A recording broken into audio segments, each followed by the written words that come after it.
হাদির কথা আমি শুনেছি, মানে উনি যা যা বলতো এগুলো আমার কখনো এই কোনো কথা, ওনার কোনো কথাতে আমার আপত্তি লাগে নাই। তবে ওনার বিষয়ে যদি আমার কিছু বলতে হয়, যেমন আমি জাস্ট আজকেই আসছি ঢাকায়। আমি প্রায় টানা অনেকগুলো দিন ঢাকার বাইরে একটা জায়গায় শুটিংয়ে ছিলাম। তো ওইখানে হঠাৎ করে গত 18 তারিখ মনে হয় আমি মাইকিং শুনতেছি, রাস্তায় মানুষজন মাইকিং করে করে বলতেছে যে অমুক সময়ে হাদির জন্য গায়েবী জানাজা পড়া হবে। তো একটা মানুষ যে কিনা এই এলাকায় আসেই নাই কখনো, ঢাকায় ছিল হয়তো বা তার হোম টাউন অন্য কোনো এরিয়াতে, কিন্তু এই জায়গাটার মধ্যেও মানুষজন মাইকিং করে জানাজার জন্য এই আয়োজন, তার মানে বোঝা যায় মানুষজন আসলে হাতের সাথে কতটা অ্যাটাচড ছিল। তো কেউ যদি দিন চেঞ্জ করতে আসে, বাংলাদেশের সিচুয়েশন চেঞ্জ করতে আসে, সেখানেই অস্থিরতা তৈরি হয়ে যাচ্ছে। এটা আসলে একটা অস্থির সিচুয়েশন।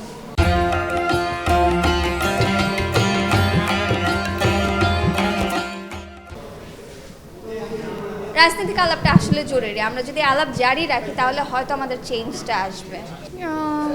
গল্প বেছে নেওয়ার কারণ হিসেবে সবার আগে ছিল ক্যারেক্টারটা। হ্যাঁ, আসলে গল্প একটা মূল কারণ। এটা এই জন্য কারণ 24 জুলাইয়ের সময়টা না দেখাই দিছে আসলে রাজনীতি কেন জরুরি, রাজনীতি নিয়ে আলাপটা কেন জরুরি।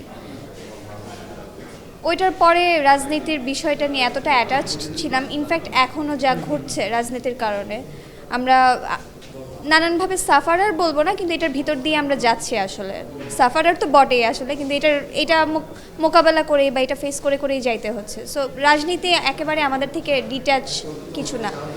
সিনেমাতে অ্যাক্টিং আমার এটা প্রথম, কিন্তু অ্যাক্টিং আসলে প্রথম না। বিজ্ঞাপনেও আমার অ্যাক্টিং হয়েছে, অ্যাক্টিং বেস কাজ হয়েছে, আর শর্ট ফিল্মে কাজ করলাম, মানে টুকটাক অ্যাক্টিংয়ের কাজ আমার ছিলই আগে। একটু সিনেমা এটা তো অন্য জিনিস, এইটার কাজের এক্সপিরিয়েন্স আমার এটাই প্রথমবার ঘটলো। আমার মানুষের যে পোর্শনটুকু ছিল ওইখানে রাজনীতি নিয়ে ওর কোনো আলাপ ছিল না।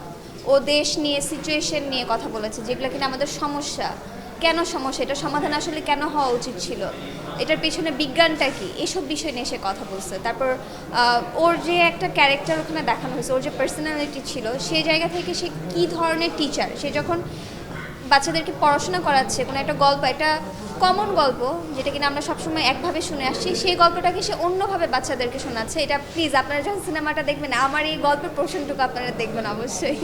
এটা কেন দেখতে হবে, জাস্ট আপনার যে কোনো একটা বিষয় নিয়ে না আপনার সাধারণ চিন্তাটাকে একটু অন্যভাবে চিন্তা করা যায় কিনা, এই প্রশ্নটা আপনাদের কাছে রাখবে। উন্নয়নের আসলে শেষ না। আমি যদি সবার আগে চিন্তা করি,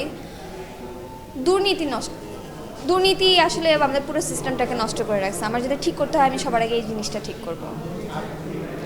এটা ঠিক হলে বাকি জিনিস আই গেস আপনি জায়গায় চলে আসবে।